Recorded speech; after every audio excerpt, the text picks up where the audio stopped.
तो कहानी की शुरुआत में हम बेका और शेल्बी को देखते हैं, जो दोनों बहुत अच्छी फ्रेंड्स हैं। ये लोग हैलोवीन के दिन कुछ नया करने का डिसाइड करते हैं, कुछ बहुत ही इंटरेस्टिंग। तो बेका एक स्पिरिट बॉक्स बनाने का आइडिया देती है, जिससे ये स्पिरिट से कांटेक्ट कर सकते थे। शेल्बी को पहले ये आइडिया ज्यादा एक्साइटिंग नहीं लगा, तो बेका ने कहा इसके जरिए शायद तुम अपनी मॉम से भी कांटेक्ट कर पाओ, जिनकी कुछ अर्सा पहले ही डेथ हुई थी। अपनी मॉम का सुनते ही शेल्बी मान गई।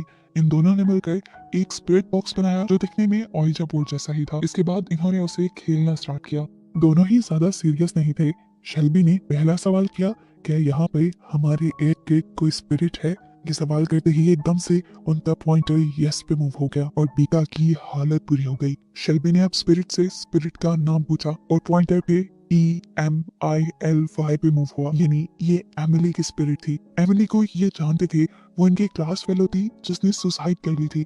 वो से पूछते हैं कि तुमने अपनी जान कैसे ली थी, जिस पे वो पॉइंटर के जरिए मर्डर बताती है, यानी वो बता रही थी कि मैंने सुसाइड नहीं की, मेरा मर्डर किया गया है। ये बात तो आज तक किसी को पता नहीं थी। बेका और शेल्बी ने हैरान होकर एक दूसरे को देखा और फिर जब उसे उसके किलर का नाम पूछा तो एकदम से यहाँ की सारी लाइट्स ऑफ हो गई और पॉइंटर लेटर पे शिफ्ट हो गया, यानी वो इनसे दोबारा मिलने को कह रही थी।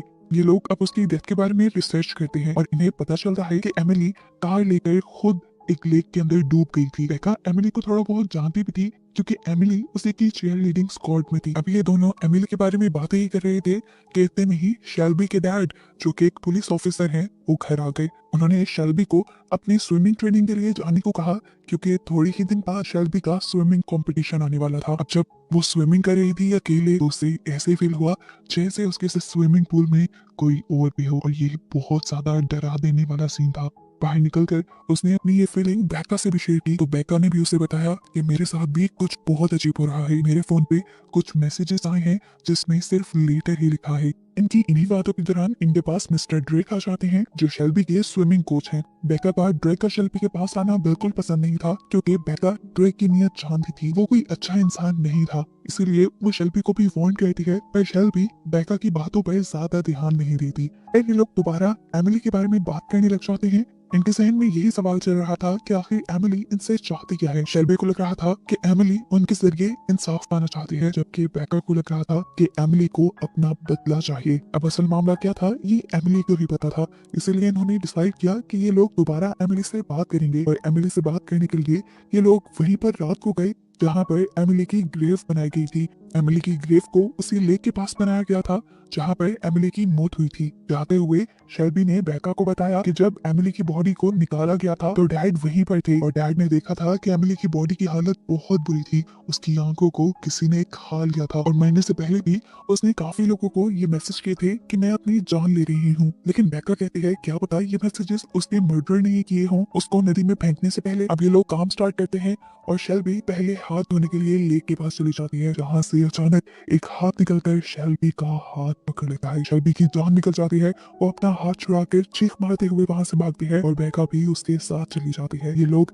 इस रात यहाँ पर एमिली से कांटेक्ट नहीं करते। एमिली का केस सॉल्व करना अब शेल्बी के हवासों पर सवार हो चुका था। सुबह होते ही वो अपने डैड के ऑफिस जाती है और वहां से एमिली की मर्डर की फाइल उठा लाती है, जिसमें बेका और शेल्बी पढ़ते हैं कि मरने से पहले एमिली के ब्लड में बहुत ज्यादा अल्कोहल और नींद की गोलियों के एलिमेंट्स थे। साफ साफ कोई अंधा भी बता सकता था कि इतनी क्वांटिटी में नशा लेने के बाद कोई भी इंसान मर सकता है। इन्होंने कंक्लूड किया कि सच में किसी ने उसका मर्डर ही किया है, और बहुत प्लान के साथ उसे मारने के लिए पहले उसकी ड्रिंक पे नींद की गोलियां मिलाई, उसके फोन से लोगों को मैसेज किए कि मैं अपनी जान लेने वाली हूँ, ताकि किसी को भी उसकी मौत पर शक न हो, और फिर उसके मर्डर को ओरिजिनल सुसाइड दिखाने के लिए उसी की गाड़ी में उसी को बिठाकर लेक में धक्का दे दिया। समझ में इनकी ये नहीं आ रहा था कि इतनी सिंपल चीजें पुलिस ने फिगर आउट क्यों नहीं की।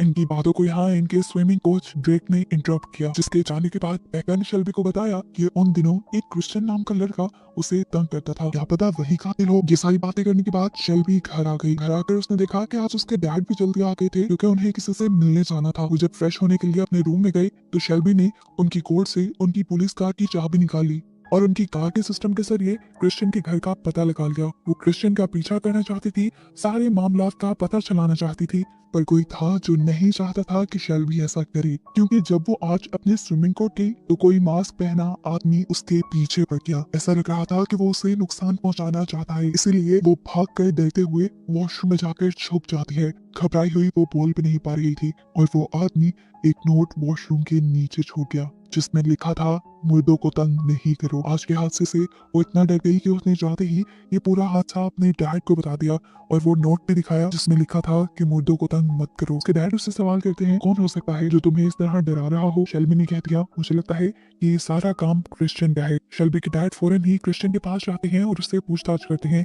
लेकिन ये काम उसने नहीं किया था। जिस दिन शेल्बी के साथ ये हुआ था उस दिन क्रिश्चियन अपनी जॉब पर था। शेल्बी के डैड ने पूछा, क्या इसके पीछे तुम्हारा एक्स बॉयफ्रेंड तो नहीं? लेकिन शेल्बी को यकीन था कि इसके पीछे वो नहीं है। फिर शेल्बी अब घबराई हुई जाकर ये सारी बात बेका को बताती है। एकदम से बेका के भी पेट में जोर से दर्द होने लग जाता है। उसकी हालत खराब होते देखकर ड्रेक उसके पास आया, लेकिन बेका ने उसे हाथ नहीं लगाने दिया। शेल्बी उसे हॉस्पिटल लेके जाने लगी तो रास्ते में ही उसे वॉमिट हुई और उसकी वॉमिट में एक नेकलेस निकला जिसपे एमिली लिखा हुआ था। ये एमिली का ही नेकलेस था, जो देखकर ये दोनों ही बहुत ज्यादा घबरा गई। ये समझ गई थी कि पानी सर से ऊपर जा चुका है। इनको समझ आ गया कि एमिली का मामला इनको सॉल्व करना ही पड़ेगा, नहीं तो एमिली इनका पीछा नहीं छोड़ेगी। इन्होंने फैसला किया कि आज रात ये दोबारा एमिली की ग्रेव पे जाएंगी और वहां जाकर दोबारा स्पिरिट बॉक्स के जरिए वो एमिली से कांटेक्ट करेंगी। इस मरतबा उन्होंने एमिली से सवाल किया कि तुम्हारा मर्डर किया किसने था? तो स्पिरिट बॉक्स के पॉइंटर के जरिए उसने बताया, मिस्टर ड्रेक। मिस्टर ड्रेक जो इनके स्विमिंग कोच थे। इससे पहले कि ये कुछ और एमिली से पूछ पाते, यहाँ पर गार्ड्स आ जाते हैं और ये दोनों अपना स्पिरिट बॉक्स लेकर यहाँ से भाग जाती हैं। शेल्बी जब घर आई तो उसने देखा कि उसके डैड गुस्से में उसका वेट कर रहे थे। झूठ वो बोल नहीं सकती थी, आखिर उसने सच बता ही दिया कि वो एमिली के मर्डर की इन्वेस्टिगेशन कर रही है और उसे पता चल भी गया है कि एमिली को मारने वाला कोई और नहीं बल्कि मिस्टर ड्रेक है। उसने अपने डैड को बताया कि एमिली और मिस्टर ड्रेक का अफेयर चल रहा था। एमिली उसकी वाइफ को बताने ही वाली थी और ये सब छुपाने के लिए मिस्टर ड्रेक ने उसका मर्डर कर दिया। ये सारे के सारे पॉइंट्स उसे बेका ने जोड़ कर दिए थे, क्योंकि बेका एमिली और मिस्टर ड्रेक के बहुत ज्यादा करीब थी, इसलिए वो हमेशा शेल्बी को भी मिस्टर ड्रेक से दूर रहने को कहती थी। शेल्बी ने अपने डैड को बताया, पहले मिस्टर ड्रेक ने उसे नशा दिया जिससे वो मर गई और उसके बाद उसकी गाड़ी में डालकर उसे लेक में फेंक दिया। उसके डैड ने सवाल किया, तुम्हें कैसे पता कि उसे नशा दिया गया था? ये बात तो पब्लिक हुई ही नहीं थी। शेल्बी घबरा गई, लेकिन उसने झूठ अब भी नहीं बोला। उसे सच बता दिया कि मैंने आपके ऑफिस से एमिली की केस की फाइल चुराई थी और वहीं से मुझे ये बात पता चली।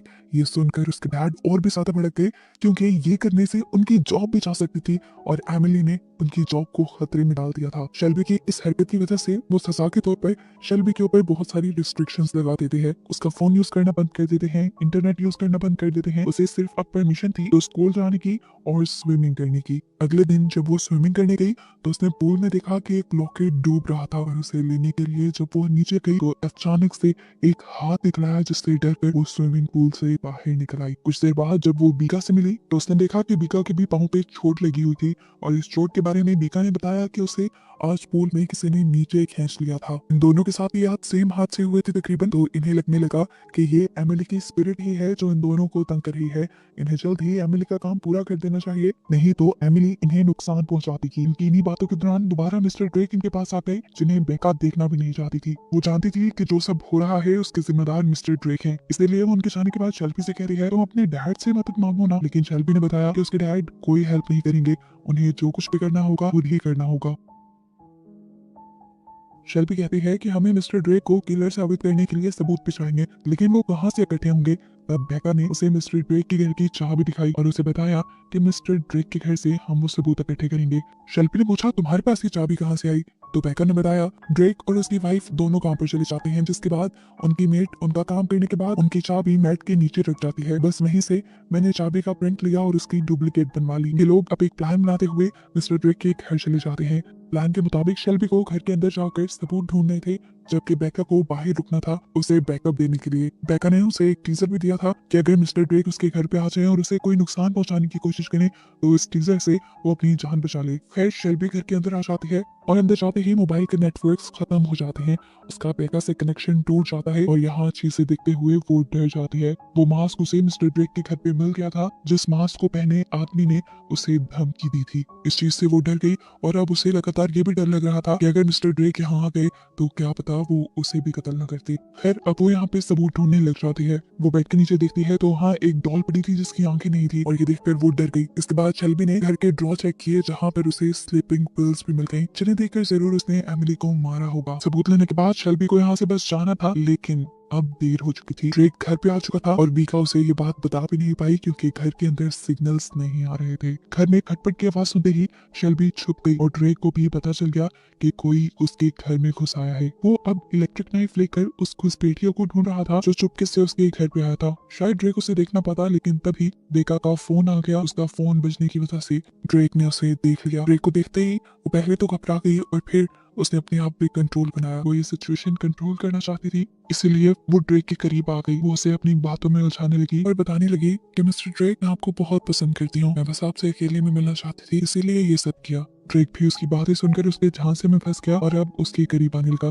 जैसे ही उसने शेल्बी के मुंह पे हाथ लगाया, शेल्बी ने अपना टीजर निकालकर उसकी गर्दन पे लगा दिया, जिससे करंट खाकर डिसबैलेंस होकर वो सीढ़ियों से नीचे गिर गया और उसकी गर्दन टूटने से वहीं पर मौत हो गई। एमिली का बदला पूरा हो चुका था। इस सारे सीन के बाद 1 महीने का वक्त गुजर जाता है।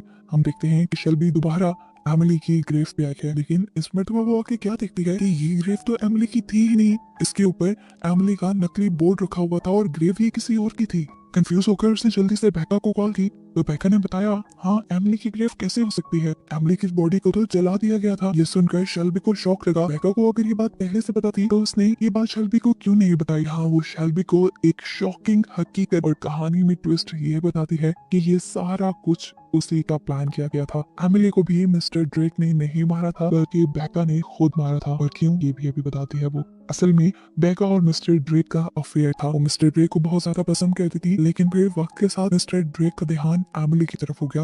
वो एमिली के बहुत ज्यादा करीब रहने लगे, जिससे बेका को बहुत ज्यादा जलन। उसकी परफॉर्मेंस भी बेका से काफी अच्छी थी। इसी जलन में उसने एमिली का मर्डर करने का डिसाइड किया। उसी ने ड्रिंक में मिलाकर नींद की गोलियां एमिली को दी और उसके बाद उसी के फोन से बहुत सारे लोगों को ये मैसेज किए कि मैं मरने वाली हूँ। और उसे ड्रिंक पिलाने के बाद उसकी गाड़ी को लेक में धक्का देने वाली भी कोई और नहीं बल्कि बेका थी। एक दुश्मन को खत्म करने के बाद उसे अब मिस्टर ड्रेक को भी मारना था, जो उसे धोखा दे रहे थे। और मिस्टर ड्रेक को मारने के लिए ही उसने ये सारा प्लान किया और शेल्बी का इस्तेमाल किया। स्विमिंग कोर्ट में मास्क पहनकर शेल्बी को डराने वाला भी कोई और नहीं बल्कि बेका ही थी। शेल्बी बिल्कुल सुन्न हो चुकी थी ये सारी हकीकत सुनते हुए। फोन बंद करते हुए बेका ने उसे ये भी बताया कि ड्रेक के घर से जितने भी सबूत मिले थे वो सारे भी बेका ने ही रखे थे। ये सारी बातें बताने के बाद बेका फोन बंद कर देती है और अपनी कार स्टार्ट कर देती है। वो कार पार्किंग से बाहर निकालने ही वाली थी, लेकिन एकदम से पार्किंग का दरवाजा बंद हो गया और उसकी कार भी चलना बंद हो गई। उसके सारे दरवाजे भी लॉक हो गए। उसे समझ नहीं आया कि उसके साथ हुआ क्या। एकदम से उसकी गाड़ी के सामने आ गई एमिली की स्पिरिट अपना बदला लेने के लिए, जिसे देखकर बेका डर गई और समझ गई कि आज उसका आखिरी दिन है। जिसके बाद एमिली ने उसकी कार का इंजन ऑन कर दिया,